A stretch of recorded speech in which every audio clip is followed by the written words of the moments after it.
The 2026 World Cup has already started.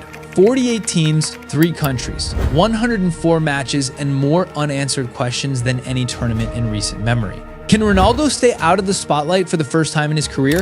Will England's controversial squad actually work? Is Yamal the next Messi, or is that already too small a comparison?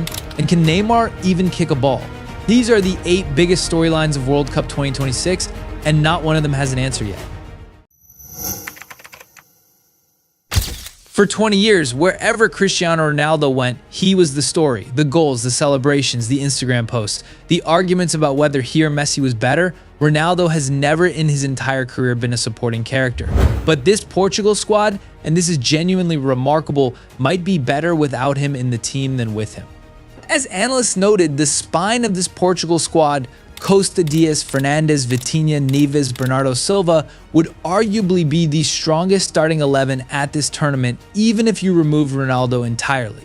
João Neves is 20 years old and already one of the most complete midfielders in Europe. Bruno Fernandes is the creative engine. Rafael Leao on his day is unstoppable. This team has leaders, has quality, has a system that works.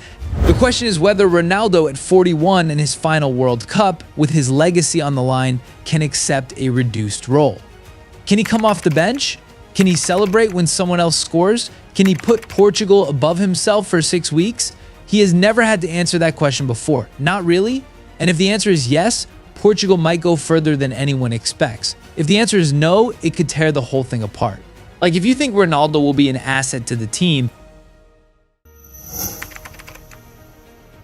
Thomas Tuchel has officially named England's squad for the 2026 World Cup, and the reaction has been, to put it politely, mixed. Left out, Cole Palmer, who scored 25 Premier League goals last season, Phil Foden, Manchester City's creative genius, Trent Alexander-Arnold, one of the best passers in world football, Harry Maguire, controversial but experienced. Left in, Ivan Toney, who has spent the last 2 years playing in the Saudi Pro League, Jordan Henderson, 34 years old, recalled from international retirement. Jed Spence of Tottenham, a player many England fans had barely heard of. The reaction was immediate. Former England defender Stuart Pearce said he was astounded at Toney's inclusion. The media called it one of the most controversial squad announcements in years. But here's Tuchel's argument, and it is worth hearing. He has said repeatedly and without apology, we are not collecting the most talented players. We are trying to build a team. Teams win trophies, no one else. And there is logic there. Tuchel knows these players from hours of training, from tactical sessions, from how they behave in a dressing room under pressure. He picked the players who fit his system, not the players the fans wanted to see. England still have Harry Kane, one of the best strikers in the world. They still have Jude Bellingham, Bukayo Saka. The foundation is extraordinary. But Cole Palmer not going to a World Cup, Phil Foden staying home. If England go out in the quarterfinals, and they have been going out in the quarterfinals for a generation, those names will be the first thing anyone mentions. Genius selection or catastrophic mistake? We find out very soon. 2 years ago, 3 days before his 17th birthday, Lamine Yamal scored one of the great European Championship goals, a curling shot into the far corner. In a semi-final against France, the stadium went silent, then erupted. He was 16 years old. Now he arrives at his first World Cup. He is still only 17. And the comparison that follows him everywhere, the next Messi, is starting to feel like it might actually be underselling him. Because Yamal doesn't just have the talent.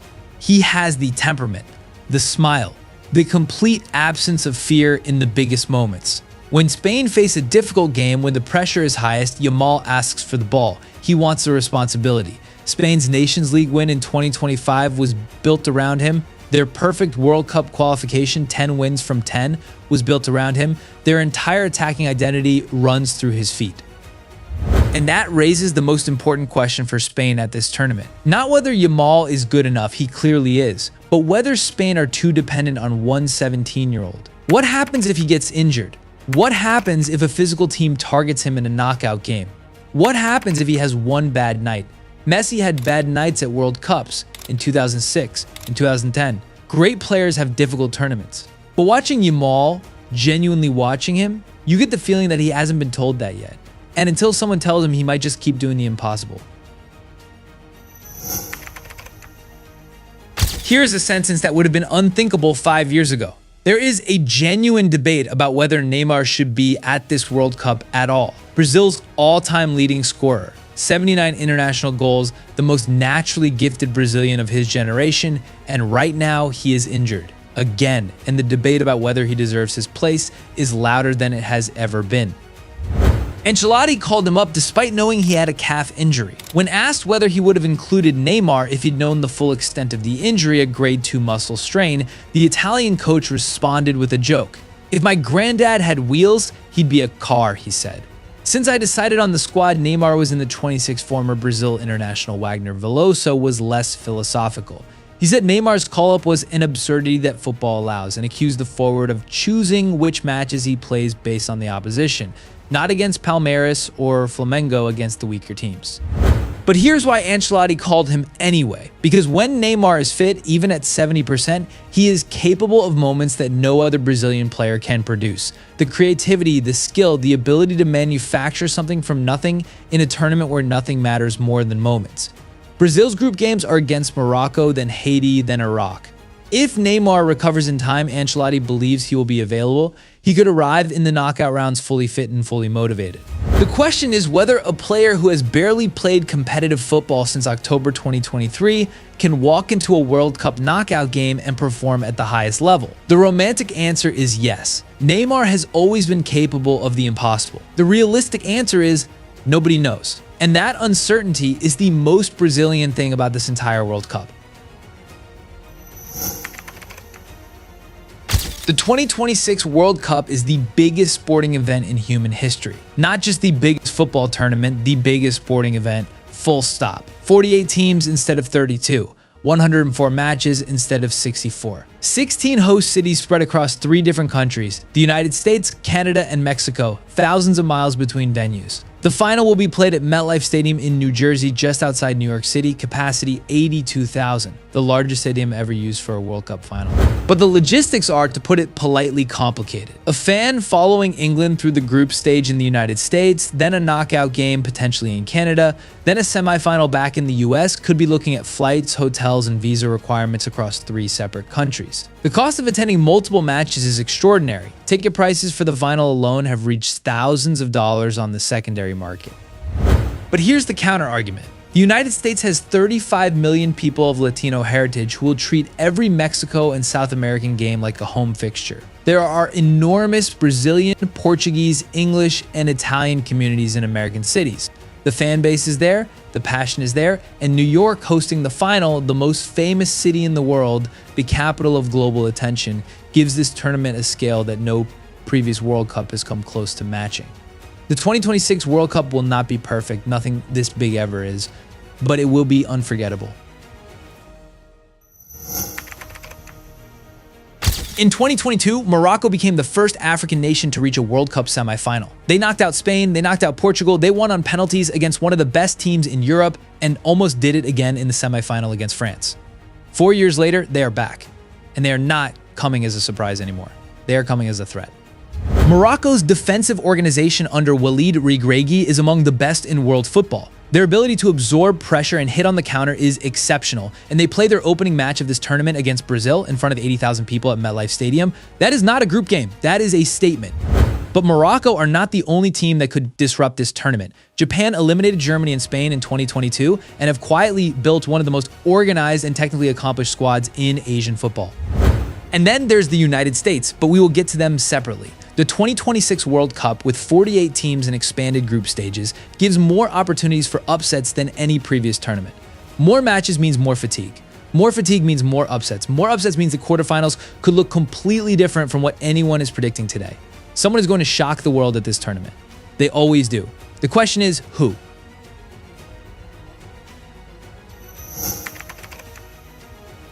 In 1994, the United States hosted the World Cup and reached the round of 16. It was considered a success, a football-skeptical nation discovering the game in their own backyard.